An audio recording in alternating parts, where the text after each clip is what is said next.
എല്ലാവർക്കും പുതിയൊരു വീഡിയോയിലേക്ക് സ്വാഗതം. ഇന്ന് നമ്മൾ ചെയ്യാൻ പോകുന്നത് ഇന്ത്യൻ ഭരണഘടനയിലെ അനുച്ഛേദം കൂടാതെ ഭരണഘടനാ ഭേദഗതി എന്നീ ടോപ്പിക്കുകളിൽ നിന്ന് ചോദിച്ചിട്ടുള്ള പ്രീവിയസ് ഇയർ ക്വസ്റ്റ്യൻസ് ആണ്. ഓക്കെ, അപ്പൊ ഒന്നാമത്തെ ചോദ്യത്തിലോട്ട് പോവാം. ഇന്ത്യൻ ഭരണഘടനയിൽ എത്രാമത്തെ ആർട്ടിക്കിൾ പ്രകാരമാണ് പിന്നോക്ക വിഭാഗങ്ങൾക്ക് അനുകൂലമായ സംരക്ഷിത വിവേചനം നൽകിയിരിക്കുന്നത്? എന്താണ് ഇന്ത്യൻ ഭരണഘടനയിൽ എത്രാമത്തെ ആർട്ടിക്കിൾ പ്രകാരമാണ് പിന്നോക്ക വിഭാഗങ്ങൾക്ക് അനുകൂലമായ സംരക്ഷിത വിവേചനം നൽകിയിരിക്കുന്നത്? എത്രാമത്തെയാണ്?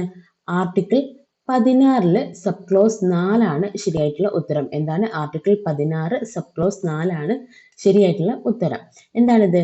സർക്കാർ സർവീസിൽ മതിയായ പ്രാതിനിധ്യമില്ലാത്ത പിന്നോക്ക വിഭാഗക്കാർക്ക്, ആർക്കാണ്? സർക്കാർ സർവീസിൽ മതിയായ പ്രാതിനിധ്യമില്ലാത്ത പിന്നോക്ക വിഭാഗക്കാർക്ക് നിയമനം അല്ലെങ്കിൽ തസ്തികകളിൽ സംവരണം ഏർപ്പെടുത്താൻ ഉള്ള സർക്കാരിന്റെ അധികാരമാണെന്ത് ഈ ഒരു ആർട്ടിക്കിളിൽ പറയുന്നത്? എന്താണ്?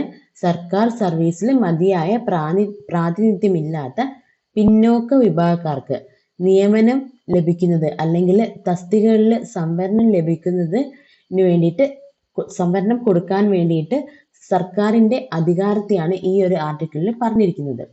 ഓക്കെ, ഇതിൽ ആർട്ടിക്കിൾ 16 സബ് ക്ലോസ് 6 എന്താണെന്ന് നോക്കാം. നമുക്കറിയാം SC ST OBCക്ക് റിസർവേഷൻ ഉണ്ട് അല്ലെങ്കിൽ സംവരണമുണ്ട്. അപ്പം ഈ SC ST OBC അല്ലാത്ത സാമ്പത്തികമായിട്ട് പിന്നോട്ട് നിൽക്കുന്ന EWS കാറ്റഗറി, എന്താണ്? എക്കണോമിക്കലി വീക്കർ സെക്ഷൻ, ഈ EWS കാറ്റഗറിക്കാർക്ക് സർക്കാർ ജോലിയിൽ സംവരണം ഏർപ്പെടുത്താൻ സർക്കാരിനുള്ള അധികാരമാണ് ഈ ഒരു ആർട്ടിക്കിൾ പറയുന്നത്. എന്താണ്? SC ST OBC അല്ലാത്ത സാമ്പത്തികമായി പിന്നോക്കം നിൽക്കുന്ന എന്ന് വെച്ചാൽ EWS കാറ്റഗറി, എക്കണോമിക്കലി വീക്കർ സെക്ഷൻസിനെ, ഓക്കെ, EWS കാറ്റഗറിക്കാർക്ക് സർക്കാർ ജോലിയിൽ സംവരണം ഏർപ്പെടുത്താൻ ഉള്ള സർക്കാരിന്റെ അധികാരത്തെയാണ് എന്ത് പറയുന്നത്? ആർട്ടിക്കിൾ 16 സബ് ക്ലോസ് 6 പറയുന്നത്.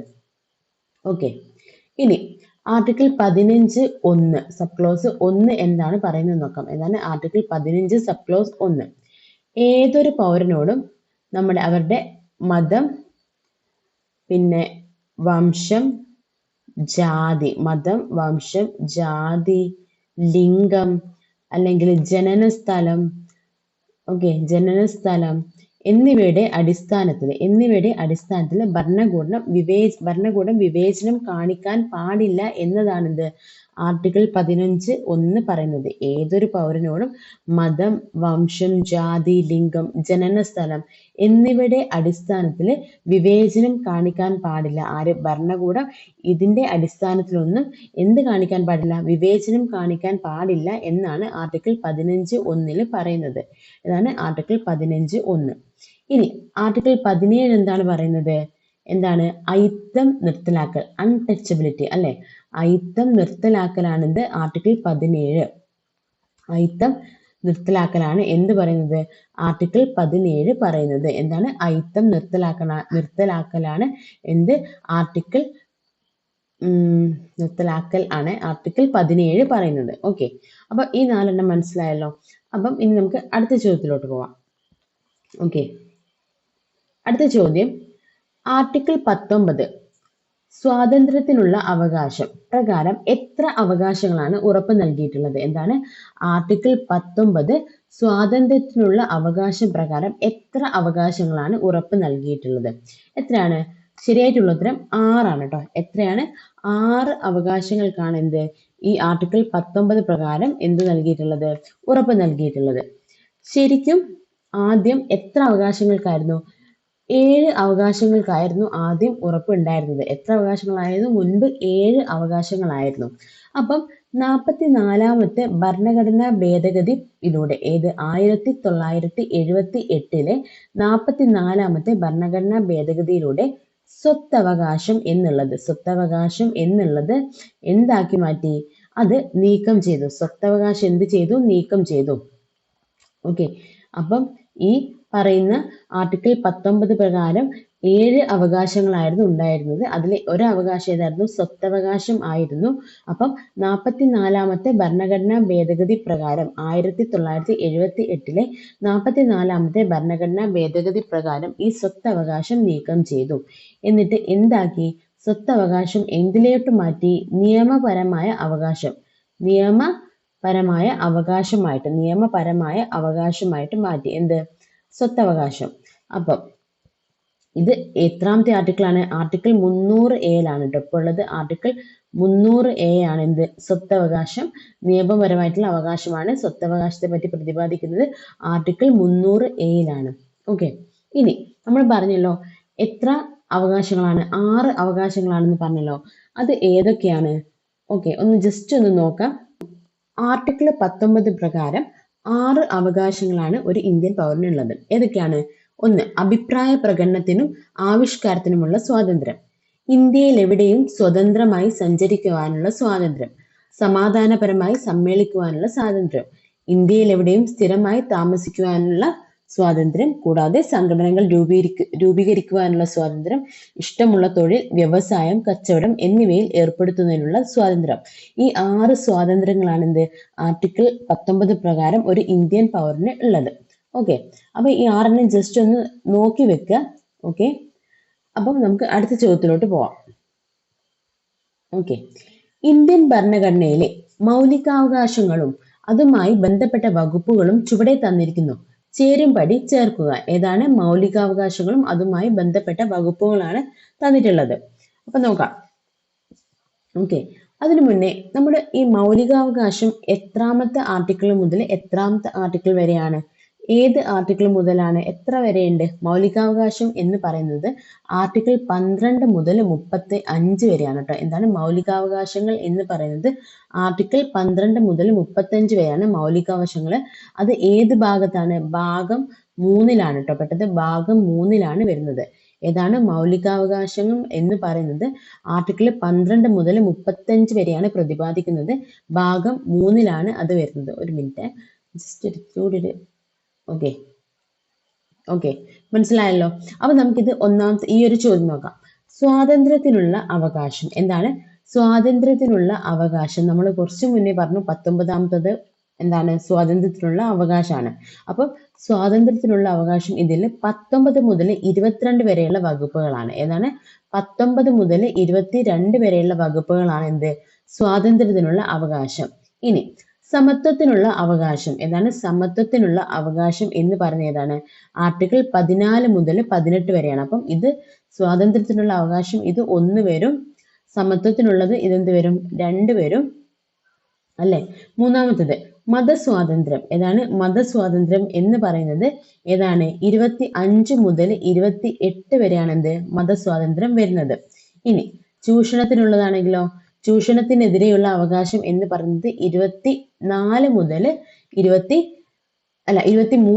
24 വരെയാണ്. അപ്പം ഇതിൽ ഓപ്ഷൻസ് ഏതാണ് വരുന്നത്? ഓപ്ഷൻ വരുന്നത് ഓപ്ഷൻ എ ആണ് കേട്ടോ വരുന്നത്. 1D, 2C, 3A, okay, 4B. Okay, അപ്പൊ ഓപ്ഷൻ എ ആണ് ശരിയായിട്ടുള്ള ഉത്തരം വരുന്നത്. ഏതാണ്? ഓപ്ഷൻ എ ആണ് ശരിയായിട്ടുള്ള ഉത്തരം വരുന്നത്. ജസ്റ്റ് ഇതിന്റെ ഒരു പിക്ചർ നോക്കാം. ഓക്കെ, ഏതാണ്? ഇവിടെ തന്നിട്ടുണ്ട് സമത്വത്തിനുള്ള അവകാശം ഏത് മുതലാണ്? 14 മുതൽ 18 വരെയാണ് സമത്വത്തിനുള്ള അവകാശം. നമ്മൾ സ്വാതന്ത്ര്യത്തിന്റെ പറഞ്ഞു, ചൂഷണം പറഞ്ഞു, ഒക്കെ നമ്മൾ പറഞ്ഞാണ്. ഇനി ഭരണഘടനാപരമായ പരിഹാരങ്ങൾക്കുള്ള അവകാശം. എന്താണ് ഭരണഘടനാപരമായ പരിഹാരങ്ങൾക്കുള്ള അവകാശം? അത് നമ്മളിപ്പോ പറഞ്ഞതിലില്ല. അതേതാണ്? അനുച്ഛേദം 32 ആണ് കേട്ടോ. ഇതിനെ തന്നെയാണ് ഭരണഘടനയുടെ ആത്മാവ് എന്ന് പറയുന്നത്. ഏതാണ്? ഭരണഘടനയുടെ ആത്മാവ് എന്ന് പറയുന്നത് ഏതാണ്? അനുച്ഛേദം 32 ആണ്. ഭരണഘടനയുടെ ആത്മാവ് എന്ന് പറയുന്നത് അനുച്ഛേദം 32 ആണ്. ഓക്കെ, ഭരണഘടനയുടെ ആത്മാവ് എന്ന് പറയുന്നത് അനുച്ഛേദം 32 ആണ്. ഇനി സാംസ്കാരികവും വിദ്യാഭ്യാസപരവുമായ അവകാശങ്ങൾ. ഏതാണ്? 29 മുതൽ 30 വരെയാണ് സാംസ്കാരികവും വിദ്യാഭ്യാസപരമായിട്ടുള്ള അവകാശങ്ങൾ. ഓക്കെ, ബാക്കി 4 നമ്മളിപ്പോ പറഞ്ഞതാണ്. മതസ്വാതന്ത്ര്യത്തിലുള്ള അവകാശം 25 മുതൽ 28 വരെ. ഇനി നമ്മളെ വിദ്യാഭ്യാസം എന്താണ്? വിദ്യാഭ്യാസം മൗലികാവകാശത്തിൽ പെട്ടതാണ് അല്ലെ? അത് ഏത് ആർട്ടിക്കിളിലാണ് വരുന്നത്? വിദ്യാഭ്യാസം ആർട്ടിക്കിൾ മൗലികാവകാശമാണ് എന്നുള്ളത് ആർട്ടിക്കിൾ എത്രയാണ്? വിദ്യാഭ്യാസം എന്ന് പറയുന്നത് മൗലികാവകാശം ആണെന്നുള്ളത് ഏത് ആർട്ടിക്കിളിലാണ് വരുന്നത്? Article 21A. 21A-ലാണ് കേട്ടോ വരുന്നത്. എത്രയാണ്? ആർട്ടിക്കിൾ 21A-ലാണ് വരുന്നത്. മനസ്സിലായല്ലോ? അത് എത്രാമത്തെ ഈ ഒരു വിദ്യാഭ്യാസ മൗലികാവകാശത്തിലേക്ക് മാറ്റിയത് 2002 86 ഭരണഘടനാ ഭേദഗതി പ്രകാരമാണ്. 86 ഭരണഘടനാ ഭേദഗതി പ്രകാരമാണ് എന്താണ് ഈ വിദ്യാഭ്യാസം എന്താക്കിയത്, ഒരു മൗലികാവകാശമാക്കിയിട്ട് ആർട്ടിക്കിൾ 21A കൂട്ടിച്ചേർത്തത്. ഏതാണ് 21A 86 ഭരണഘടനാ ഭേദഗതിയിലൂടെയാണ് ഇത് മാറ്റിയത്. ഓക്കെ, ഇനി അടുത്ത ചോദ്യത്തിലോട്ട് പോവാം. ഭരണഘടനയുടെ എത്രാമത്തെ ഭേദഗതി അനുസരിച്ചാണ് വോട്ടിംഗ് പ്രായം 21 നിന്നും 18 ആക്കിയത്? ഭരണഘടനയുടെ എത്രാമത്തെ ഭേദഗതി അനുസരിച്ചാണ് വോട്ടിംഗ് പ്രായം 21 നിന്നും 18 ആക്കിയത്? എത്രാമത്തെയാണ്? അത് 61ാമത്തെ ഭരണഘടനാ ഭേദഗതിയിലൂടെയാണ് എന്ത് വോട്ടിംഗ് പ്രായം 21 നിന്നും 18 ആക്കിയത്. ഇനി ഏതാണ്? ആർട്ടിക്കിൾ 326 കേട്ടോ. ആർട്ടിക്കിൾ 326 ഈ ഒരു ഭേദഗതി നടത്തിയിട്ടുള്ളത്. ഏതാണ്? ആർട്ടിക്കിൾ 326. ഇത് ഏത് വർഷമാണ്? 1988 61ാം ഭരണഘടനാ ഭേദഗതി പ്രകാരമാണ് എന്ത് പ്രായം 21 നിന്നും 18 ആക്കിയിട്ടുള്ളത്. ഏതാണ്? 21 നിന്നും 18 ആക്കിയിട്ടുള്ളത് 61ാം ഭരണഘടനാ ഭേദഗതി പ്രകാരമാണ്. 1988 61ാം ഭരണഘടനാ ഭേദഗതി പ്രകാരമാണ്. ഇനി ഇതിൽ പറയുന്ന ഈ 42ാം ഭരണഘടനാ ഭേദഗതിയെ നമ്മൾ പറയുന്നതാണ് മിനി കോൺസ്റ്റിറ്റ്യൂഷൻ എന്ന് വിളിക്കുന്നത്. ഏതാണ്? മിനി കോൺസ്റ്റിറ്റ്യൂഷൻ എന്ന് വിളിക്കുന്നത് ഏതാണ്? 42ാം ഭരണഘടനാ ഭേദഗതിയാണ് നമ്മൾ മിനി കോൺസ്റ്റിറ്റ്യൂഷൻ എന്ന് വിളിക്കുന്നത്. കൂടാതെ ഇത് 1976 കേട്ടോ ഈ ഒരു ഭരണഘടനാ ഭേദഗതി ചെയ്തിട്ടുള്ളത്. 42ാം ഭേദഗതിയെ മിനി കോൺസ്റ്റിറ്റ്യൂഷൻ എന്നാണ് പറയുന്നത്. ഇനി നമ്മുടെ ആമുഖത്തില് 3 പുതിയ വാക്കുകൾ ഈ 42ാം ഭേദഗതിയിലൂടെയാണ് ഉൾപ്പെടുത്തിയിട്ടുള്ളത്. ആ 3 പുതിയത് ഏതൊക്കെയാണ്? ഏതൊക്കെ വാക്കുകളാണ്? സോഷ്യലിസ്റ്റ്, അല്ലെ?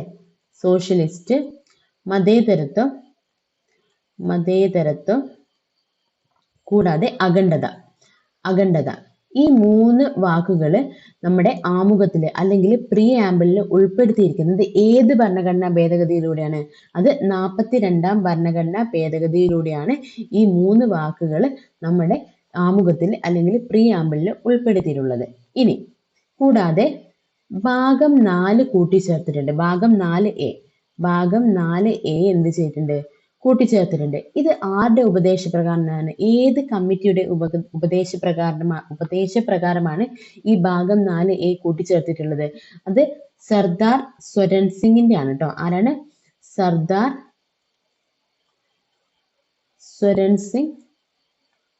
സ്വരൺ സിംഗിന്റെ കമ്മിറ്റിയുടെ നിർദ്ദേശപ്രകാരമാണ് എന്ത് ഈ ഭാഗം 4A കൂട്ടിച്ചേർത്തിട്ടുള്ളത്. ഏതാണ്? ഭാഗം 4A കൂട്ടിച്ചേർത്തിട്ടുള്ളത് ഏത് ഭേദഗതിയിലൂടെയാണ്? 42ാം ഭേദഗതിയിലൂടെയാണ്.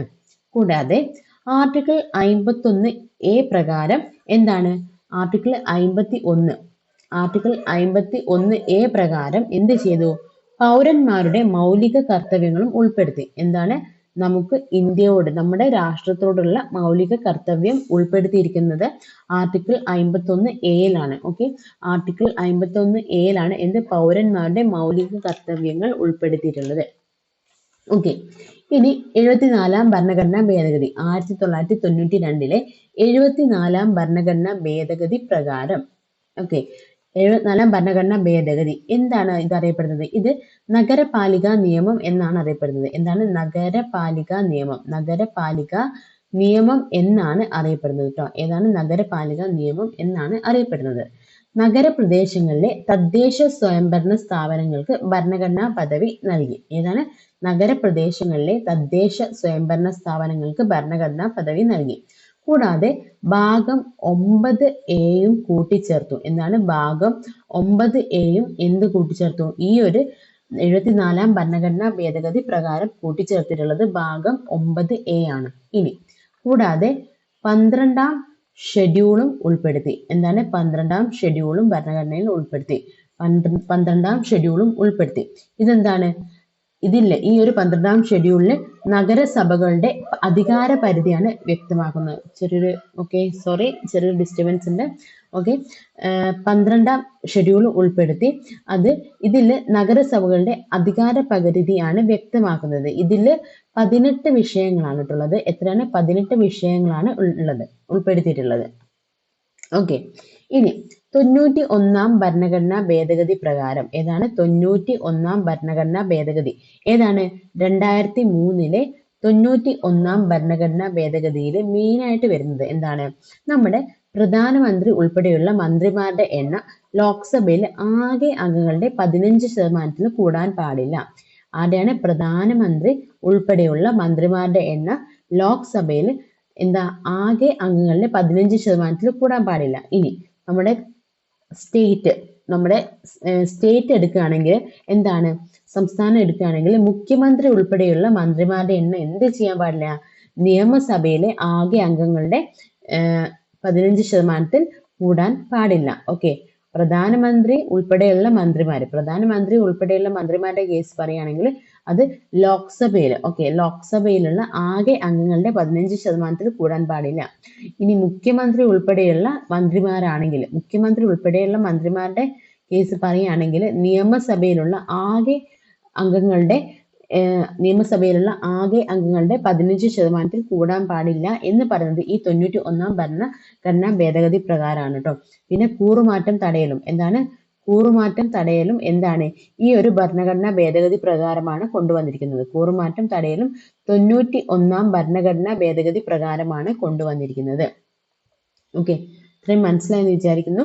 അങ്ങനെയാണെങ്കിൽ നമുക്ക് അടുത്ത ചോദ്യത്തിലോട്ട് പോകാം. ഓക്കെ, ഇന്ത്യൻ ഭരണഘടനയിലെ ചില വകുപ്പുകളും അവയുടെ വിവരണവും നൽകിയിരിക്കുന്നു. ചേരുംപടി ചേർക്കുക. ഇന്ത്യൻ ഭരണഘടനയിലെ ചില വകുപ്പുകളും അവയുടെ വിവരണവും നൽകിയിരിക്കുന്നു. തൊട്ടുകൂടായ്മ നിർത്തലാക്കൽ, അത് നമ്മൾ നേരത്തെ പറഞ്ഞിട്ടുണ്ടായിരുന്നു. എത്രാമത്തെയാണ്? ആർട്ടിക്കിൾ 17 വരുന്നത്. തൊട്ടുകൂടായ്മ നിർത്തലാക്കൽ. അപ്പം ഇതാണ് 1. ഓക്കെ, ജീവന്റെയും വ്യക്തി സ്വാതന്ത്ര്യത്തിന്റെയും സംരക്ഷണം ഏതാണ്? ജീവന്റെയും വ്യക്തി സ്വാതന്ത്ര്യത്തിന്റെയും സംരക്ഷണം എന്ന് പറയുന്നത് ആർട്ടിക്കിൾ 21 ആണ് കേട്ടോ. ഏതാണ്? ആർട്ടിക്കിൾ 21 ആണ് ജീവന്റെയും വ്യക്തി സ്വാതന്ത്ര്യത്തിന്റെയും സംരക്ഷണം എന്ന് പറയുന്നത്. ഇനി വകുപ്പ് 21A നമ്മൾ കുറച്ചു മുന്നേ പറഞ്ഞിട്ടുണ്ടായിരുന്നല്ലോ. എന്താണ്? വിദ്യാഭ്യാസത്തിനുള്ള അവകാശം. 6 മുതൽ 14 വരെ വയസ്സുള്ള കുട്ടികൾക്ക് ഫ്രീ ആയിട്ടുള്ള വിദ്യാഭ്യാസം നൽകണം. ഓക്കെ, ഉറപ്പായിട്ടും അതുപോലെ തന്നെ ഫ്രീ ആയിട്ടുമുള്ള വിദ്യാഭ്യാസം നൽകണം എന്നുള്ളതാണ് വകുപ്പ് 21A പറയുന്നത്. ഇനി ഇന്ത്യൻ ഭരണഘടനയുടെ ഹൃദയവും ആത്മാവും എന്ന് പറയുന്നത് ഏതാണ്? വകുപ്പ് 32 ആണ്. ഇങ്ങനെ പറഞ്ഞത് ഇന്ത്യൻ ഭരണഘടനയുടെ ഹൃദയവും ആത്മാവുമാണ് വകുപ്പ് 32 എന്ന് പറഞ്ഞത് ആരാണ്? അംബേദ്കർ ആണ് കേട്ടോ. ആരാണ്? അംബേദ്കർ. ഓക്കെ, BR അംബേദ്കർ ആണ് ഇത് പറഞ്ഞിട്ടുള്ളത്. അപ്പം ഇതിൽ ശരിയായിട്ടുള്ള ഉത്തരം ഓപ്ഷൻ A ആണ് കേട്ടോ. ഏതാണ് ശരിയായിട്ടുള്ള ഉത്തരം? ഓപ്ഷൻ A ആണ് ശരിയായിട്ടുള്ള ഉത്തരം. അപ്പൊ ഇതിൽ നമ്മളിപ്പോ പറഞ്ഞ കാര്യങ്ങളൊക്കെ തന്നെയാണ് ഈ 4 ഉള്ളത്. ഓക്കെ, ഇനി അടുത്ത ചോദ്യത്തിലോട്ട് പോവാം. ഓക്കെ, ഇന്ത്യൻ ഭരണഘടനയിൽ ദേശീയ പിന്നോക്ക വിഭാഗ കമ്മീഷനെ കുറിച്ച് പ്രതിപാദിക്കുന്ന അനുച്ഛേദം എന്താണ്? ഇന്ത്യൻ ഭരണഘടനയിൽ ദേശീയ പിന്നോക്ക കമ്മീഷനെ കുറിച്ച് പ്രതിപാദിക്കുന്ന അനുച്ഛേദം ഏതാണ്? അത് അനുച്ഛേദം 338B ആണ്. ഏതാണ്? അനുച്ഛേദം 338B എന്തിനെ പറ്റി പറയുന്നത്? ദേശീയ പിന്നോക്ക വിഭാഗ കമ്മീഷനെ കുറിച്ച് പ്രതിപാദിക്കുന്നത് അനുച്ഛേദം 338B ഇനി അങ്ങനെയാണെങ്കിൽ അനുച്ഛേദം 337 എന്താണ്? 337 ആംഗ്ലോ ഇന്ത്യൻസിനെ പറ്റി കേട്ടോ. ആംഗ്ലോ ഇന്ത്യൻസിനെ പറ്റി. ഓക്കെ, ആംഗ്ലോ ഇന്ത്യൻസിനെ പറ്റിയാണ്. സ്വാതന്ത്ര്യത്തിന് ശേഷം ആംഗ്ലോ ഇന്ത്യൻ സമൂഹത്തിന് വിദ്യാഭ്യാസ ആവശ്യങ്ങൾക്കായിട്ട് സർക്കാർ നൽകിയിരിക്കുന്ന പ്രത്യേക സാമ്പത്തിക സഹായങ്ങളെ കുറിച്ച് പറയുന്നതാണ് ആർട്ടിക്കിൾ 337. സ്വാതന്ത്ര്യത്തിന് ശേഷം ആംഗ്ലോ ഇന്ത്യൻ സമൂഹത്തിന് വിദ്യാഭ്യാസ ആവശ്യങ്ങൾക്കായി സർക്കാർ നൽകിയിരിക്കുന്ന പ്രത്യേക സാമ്പത്തിക സഹായങ്ങളെ പറ്റി പറയുന്നതാണ് ആർട്ടിക്കിൾ 337. ഇനി അനുച്ഛേദം 338A പട്ടികവർഗക്കാരുടെ അല്ലെങ്കിൽ ST പട്ടികവർഗക്കാരുടെ അവകാശങ്ങൾ സംരക്ഷിക്കുന്നതിനും അവരുടെ പുരോഗതി ഉറപ്പാക്കുന്നതിനും പ്രവർത്തിക്കുന്ന കമ്മീഷനെ കുറിച്ചാണ്. അതെന്താണ്? National commission for scheduled tribes ആണ് കേട്ടോ. National commission for scheduled tribes. ഇതിനെ പറ്റി പറയുന്ന അനുച്ഛേദമാണ് എന്ത് 338A എന്ന് പറയുന്നത്. ഇതാണ് national commission for scheduled tribes. എന്താണ്? പട്ടികവർഗക്കാരുടെ അവകാശങ്ങൾ സംരക്ഷിക്കുന്നതിനും അവരുടെ പുരോഗതിക്ക് വേണ്ടി പ്രവർത്തിക്കുന്ന കമ്മീഷനെ കുറിച്ച് പറയുന്ന അനുച്ഛേദമാണ് ആർട്ടിക്കിൾ 338A എന്ന് പറയുന്നത്. ഓക്കെ. അപ്പം 2003 89ാം ഭരണഘടനാ ഭേദഗതി പ്രകാരമാണ് ഈ പട്ടികവർഗക്കാർക്ക് എന്ത് ചെയ്തത്? പ്രത്യേക അനുച്ഛേദം ഉൾപ്പെടുത്തിയിട്ടുള്ളത്. ഏതാണ്? 2003 89ാം ഭരണഘടനാ ഭേദഗതി പ്രകാരമാണ് പട്ടികവർഗക്കാർക്ക് പ്രത്യേക അനുച്ഛേദം ഉൾപ്പെടുത്തിയിട്ടുള്ളത്. ഇനി ആർട്ടിക്കിൾ 338 എന്താണ്? ദേശീയ പട്ടികജാതി കമ്മീഷനെ കുറിച്ച് പറയുന്നത്. എന്താണ്? ദേശീയ പട്ടികജാതി കമ്മീഷനെ കുറിച്ച്. ദേശീയ പട്ടികജാതി കമ്മീഷനെ കുറിച്ച് പറയുന്നതാണിത്. ഓക്കെ. ആർട്ടിക്കിൾ 338 എന്ന് പറയുന്നത് ആരെ പറ്റിയാണ്? ദേശീയ പട്ടികജാതി കമ്മീഷനെ കുറിച്ച് പറയുന്നതാണ് ആർട്ടിക്കിൾ 338. ഓക്കെ. അപ്പൊ അടുത്ത ചോദ്യത്തിലോട്ട് പോവാം. ഇന്ത്യൻ ഭരണഘടനയിൽ സുപ്രീം കോടതിയുടെ പ്രത്യേക അധികാരമായ ഉദ്ഭവാധികാരത്തെ കുറിച്ച് പറഞ്ഞിരിക്കുന്ന അനുച്ഛേദം ഏതാണ്? ഏതാണ്? ഉദ്ഭവാധികാരത്തെ കുറിച്ച് പറഞ്ഞിരിക്കുന്ന അനുച്ഛേദം ഏതാണ്? ഉത്തരം ഓപ്ഷൻ ബി ആണ് കേട്ടോ. 131ാമത്തെ അനുച്ഛേദത്തിലാണ് എന്ത് പറയുന്നത്? സുപ്രീം കോടതിയുടെ ഉദ്ഭവാധികാരത്തെ കുറിച്ച് പറയുന്നത്. അപ്പൊ എന്താണ് ഉദ്ഭവാധികാരം എന്ന് പറയുന്നത്? നമ്മൾ ഏതൊരു വിഷയത്തിലും ആദ്യം തന്നെ നമുക്ക് സുപ്രീം കോടതിയെ സമീപിക്കാനുള്ള ഒരു അവകാശം ഉണ്ടെങ്കിൽ നമ്മൾ സാധാരണ എന്ത് ചെയ്യുന്നു? ലോവർ ലെവലിലുള്ള കോടതികളിലാണ് നമ്മൾ അപ്പീൽ കൊടുക്കുന്നത്. അപ്പം ഇത് നേരിട്ട് നമുക്ക് സുപ്രീം കോടതിയിലേക്ക് എന്ത് ചെയ്യാൻ പറ്റും? നേരിട്ട് സമീപിക്കാൻ കഴിയുന്ന അവകാശമാണ്. സമീപിക്കുന്നു. അപ്പം സുപ്രീം കോടതിക്ക് അതിൽ എന്ത് ചെയ്യാൻ പറ്റുന്നു? ഒരു തീരുമാനം എടുക്കാൻ പറ്റുന്നു. അപ്പം ഇതിനെയാണ് ഉദ്ഭവാധികാരം എന്ന് പറയുന്നത്. ഓക്കെ. ഇപ്പോൾ ഒരു എക്സാമ്പിൾ പറയുകയാണെങ്കിൽ നമ്മളെ കേന്ദ്ര സർക്കാരും അതുപോലെ തന്നെ കേരള സർക്കാരും തമ്മിലുള്ള സംസ്ഥാന സർക്കാർ. അപ്പം ഇവർ തമ്മിൽ ഒരു പ്രശ്നം വന്നിട്ടുണ്ടെങ്കിൽ എന്ത് ചെയ്യാം? ഇത് നമുക്ക് പരിഹരിക്കാൻ വേണ്ടി നേരിട്ട് എവിടെ പോകാം? സുപ്രീം കോർട്ടിലേക്ക് പോകാൻ പറ്റും. അല്ലെങ്കിൽ രണ്ട് സംസ്ഥാനങ്ങൾ തമ്മിൽ എന്തെങ്കിലും പ്രശ്നം ഉണ്ടെങ്കിൽ നേരിട്ട് നമുക്ക് എന്ത് ചെയ്യാൻ പറ്റുന്നുണ്ട്? സുപ്രീം കോർട്ടിലേക്ക് പോകാൻ പറ്റുന്നുണ്ട്. അപ്പം ഇതൊക്കെയാണ് ഉദ്ഭവാധികാരം എന്ന് പറയുന്നത്. ഓക്കെ. അങ്ങനെയാണെങ്കിൽ ആർട്ടിക്കിൾ 129 എന്താണ്? ഓക്കെ. ആർട്ടിക്കിൾ 129 പ്രകാരം നമ്മൾ സുപ്രീം കോടതിയെ റെക്കോർഡ് കോടതി ആയിട്ട് പ്രഖ്യാപിക്കുന്നു. എന്താണ്? റെക്കോർഡ് കോടതി ആയിട്ട് പ്രഖ്യാപിച്ചിട്ടുണ്ട്. ഏതാണ്? ആർട്ടിക്കിൾ 129 പ്രകാരം. എന്നാൽ സുപ്രീം കോടതിക്ക് എല്ലാ വിധിന്യായങ്ങളും രേഖകളെയും എന്നെന്നും സുരക്ഷിതമാക്കാനും കോടതിയെ ആരെങ്കിലും അപമാനിച്ചാൽ അവരെ ശിക്ഷിക്കാനുള്ള അധികാരവും ആർക്കുണ്ട്? ഈ സുപ്രീം കോടതി ഉണ്ട്. എന്താണ്? സുപ്രീം കോടതിയിലെ എല്ലാ വിധിന്യായങ്ങളും രേഖകളും എന്ത് ചെയ്യും? എന്നെന്നും സുരക്ഷിതമായിരിക്കും. അതുപോലെ തന്നെ കോടതിയെ ആരെങ്കിലും അപമാനിച്ചിട്ടുണ്ടെങ്കിൽ അവരെ ശിക്ഷിക്കാനുള്ള അധികാരം ആർക്കുണ്ട്? സുപ്രീം കോടതിന് ഉണ്ട്. ഇതാണ് എന്ത്? ആർട്ടിക്കിൾ 129 പറയുന്നത്. ഇനി ആർട്ടിക്കിൾ 132 എന്താണ് പറയുന്നത്? ഹൈക്കോടതി വിധിക്കെതിരെ സുപ്രീം കോടതിയിൽ അപ്പീൽ നൽകാനുള്ള ഒരു പൗരന്റെ അവകാശം. എന്താണ്? ഹൈക്കോടതി വിധിക്കെതിരെ ഹൈക്കോടതി വിധിക്കെതിരെ നമുക്ക് എന്ത് ചെയ്യാൻ പറ്റും? സുപ്രീം കോടതിയിൽ അപ്പീൽ കൊടുക്കാൻ പറ്റും. എന്താണ്? സുപ്രീം കോടതിയിൽ അപ്പീൽ കൊടുക്കാൻ പറ്റുന്ന ഒരു പൗരന്റെ അവകാശത്തെയാണ് നമ്മൾ ആർട്ടിക്കിൾ അനുച്ഛേദം 132 പറയുന്നത്. ഇനി 137 എന്താണ്? വിധി പുനഃപരിശോധന. എന്താണ്? വിധി പുനഃപരിശോധന. ഓക്കെ. വിധി പുനഃപരിശോധന എന്ന് വെച്ചാൽ എന്താണ്? സുപ്രീം കോടതിക്ക് അവരെ പുറപ്പെടുവിച്ച ഏതെങ്കിലും വിധികളോ അല്ലെങ്കിൽ ഉത്തരവുകളോ തിരുത്താനോ അല്ലെങ്കിൽ പുനഃപരിശോധിക്കാനുള്ള അധികാരം എന്ത് നൽകുന്നുണ്ട്? ഈ അനുച്ഛേദം 137 പ്രകാരം നൽകുന്നുണ്ട്. എന്താണ്? സുപ്രീം കോടതിക്ക് അവര് പുറപ്പെടുവിച്ച ഏതെങ്കിലും വിധികളോ ഉത്തരവുകളോ സ്വയം തിരുത്താനോ അല്ലെങ്കിൽ പുനഃപരിശോധിക്കാനോ ഉള്ള അധികാരം ആര് നൽകുന്നുണ്ട്? ഈ ഒരു അനുച്ഛേദം 137 നൽകുന്നുണ്ട്. ഓക്കെ. അപ്പം ഇത്രയാണ് ഇന്നത്തെ വീഡിയോയിൽ പറയുന്നത്. ഇന്നത്തെ വീഡിയോയിൽ ഇത്രയേ ഉള്ളൂ. ഓക്കെ. നിങ്ങൾക്ക് മനസ്സിലായെന്ന് വിചാരിക്കുന്നു. അപ്പം നമുക്ക് അടുത്തൊരു വീഡിയോയിൽ കാണാം. Thank you.